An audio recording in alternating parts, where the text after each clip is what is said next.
Hey there. I have not shown my face in a little while. Sometimes I need to do that. I just wanted to remind you, number one, that there are free resources. And I'm finding out that people haven't explored my playlists on my channel. If you're looking for lots and lots and lots and lots and lots of teachings about grace and having confidence before the Lord, it's all there. I have a playlist on Hebrews, a playlist on Colossians, a playlist on Romans, a playlist on Galatians, a playlist on Ephesians, a playlist on Philippians, and now we're going through 1 John, and I have a playlist on 2 Corinthians. Those are the books I've gone through. And then there's lots of other teachings that fall under different categories in the playlist. Like, if you have fears about the bema seat of Christ, many Christians know they're justified by faith, but think that the Lord is waiting for them with a whipping post at the end of their race. And I always say that if you think the Lord is going to beat you at the end of the race, then you're going to jump out of the race and land in the concession stand and hide. That's why people bury their talent, because they think the Lord is a hard taskmaster. And the truth about our so-called judgment is beautiful and wonderful. It is. Christ is going to be rewarded for his work in the church, and he's going to share that reward with us. And you have to do some pretty extreme things to not have anything at the judgment seat. You got to do some damage to the building. And it is related, our reward, so to speak, is related to the kind of materials that we build with. And if we build with gold, precious stones, and silver, that work is going to abide the test of fire and remain. Now, gold, silver, and precious stones are incorruptible things versus the wood, hay, and stubble. And that's not talking about your motive, like, oh, you have to be super humble and then he'll... No, it's talking about, are you dealing with Christ and his redemption and his salvation and his life, and is it producing transformation in you and others? And how do you know if you're being transformed? Well, more and more you're resting in the grace of Christ and not trusting in yourself. It's the true circumcision. Transformation has to do with Israel. Jacob became Israel after he was weakened and realized that none of my fleshly efforts are helping me in this. I need to rest in God. And then God renamed him Israel after that wrestling match, after he weakened him, touched his thigh, and then for the rest of his life he became a prophet with clarity. And he could speak things of blessing to people. And that's what we're becoming in transformation. We become a channel of blessing because we see that we're blessed, not because of what we do, but because of our faith.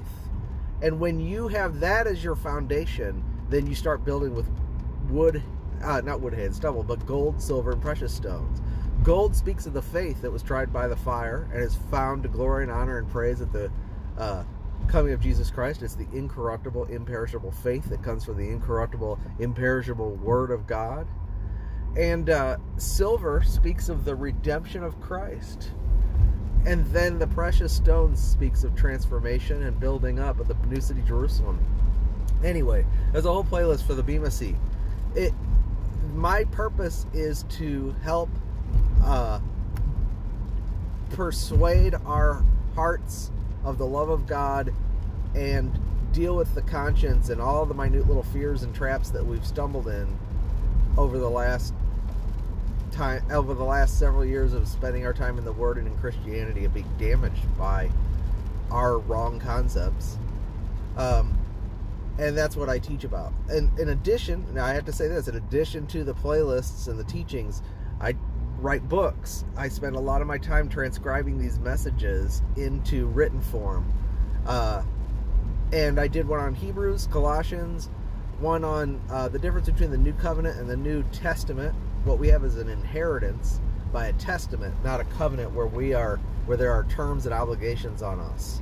And that is a backdoor for legalism if you think that we're under the new covenant. And it looks like we are in some ways, but when you really dig into it, you see, actually, no, what we have is we've been baptized into Christ, who's the heir of all the covenants, and he has made his inheritance available to us through a testament, the New Testament. And then I did one on Colossians and Romans. So these books are all available on my website. They are free, but because I spend hundreds of hours editing to make them available, I do appreciate donations, and you can designate an amount. But please visit my playlist and my website if you're new here and you haven't been digging around. There's a lot of comfort here, and all I'm doing is comforting people with the comfort with which I've been comforted by God, because I needed it. I'm a person who was an insufferable legalist, trembling in fear before God, not sure how I would end up at the end. And he reassured me and reassured me and reassured me through the Word. And then he's just been having me for the last 2 years dump everything that he's shown me. And I just want to make it available and publish it as much as possible. I make my money as a wedding musician, but because of COVID, weddings are definitely slowed down to a halt. And so I'm considering this kind of like, this is what I'm doing, and so when people buy the books, it really does help. And I try once a month to plug it and say, look, there's stuff available, because I always have new subs that don't know. These are ebooks that are downloadable. Again, they're free. The ones you'll get a PDF or an EPUB, and if you have Kindle on your phone or your iPad or whatever, it'll open up an EPUB, and it's formatted for that. Free, but you can also do a donation, and if you buy one, share it with people. You can distribute them however you want. All right, well, take care. Talk to you soon.